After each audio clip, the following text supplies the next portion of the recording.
nguvu na kibali, ushindi na mamlaka na uweza na moto urao juu ya hilo jina katika mlima wa Bwana itapatikana. Ikawe na kibali mbele zako Bwana, ikawe na kibali juu ya wanadamu, ikawe na kibali hilo jina juu ya ulimwengu. Bwana, achilia nguvu na ushindi, kibali na mamlaka juu ya hilo jina katika mlima wa Bwana itapatikana. Na ikawe kweli, na ikawe udhihirisho wa Roho Mtakatifu.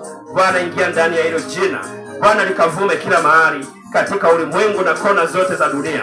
Bwana, achilia neema na ushindi juu ya jina katika mlima wa Bwana itapatikana. Likawe na nguvu, likawe na udhihirisho wa Roho Mtakatifu. Bwana, watu wakakimbilia mahali hapa, wachungaji kwa maaskofu wakaje kuomba msaada baada ya kusikia hilo jina. Bwana, wajue kabisa hilo jina sio jina tu, bali ndani ya hilo jina yumo Mungu mwenye nguvu. Watu waje hapa Bwana, wakaombe msaada, wakaombe ushauri kwa neema yako mtakatifu. Maana Bwana, utakuwa unaishi mahali hapa katika kanisa na katika hilo jina na katika watumishi wako. Pokea sifa na utukufu Mfalme, pokea sifa Bwana. Sifa na utukufu zikurudie wewe, Mungu uliye juu sana, Mfalme wa falme, Mungu mwenye nguvu, Mungu mwenye mamlaka, Mungu mwenye uweza, Mungu usiyeshindwa, Mungu usiyeshindana. Bwana, achilia neema juu ya hilo jina katika mlima wa Bwana itapatikana.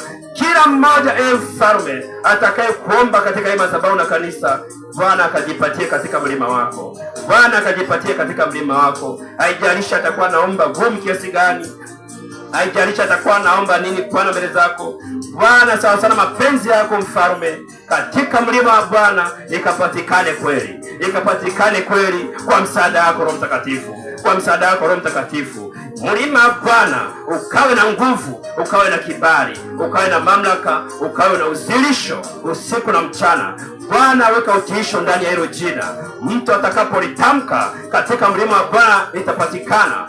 Bwana, akasikie tetemeko kwa jina lako, maana Mungu mwenye nguvu unaishi ndani ya hilo jina, unakaa katika hilo jina, na mamlaka na nguvu na uweza umeviweka ndani ya hilo jina, ambavyo vimeambatana na madhabahu na kanisa lako pamoja na watumishi wako. Pokea sifa Bwana na utukufu, maana Mungu ni Mungu mwenye rehema, Mungu mwenye nguvu. Pokea sifa Bwana. Tunakushukuru kwa rehema zako, tunasema asante kwa neema, asante kwa ushindi na kibali, asante kwa mamlaka na uweza.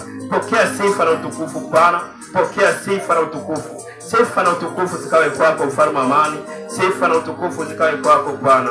Tunakushukuru Bwana, tunasema asante kwa msaada, asante kwa rehema na neema. Pokea sifa tena na utukufu katika jina la Yesu Kristo. Bwana Yesu apewe sifa. Bwana Yesu asifiwe.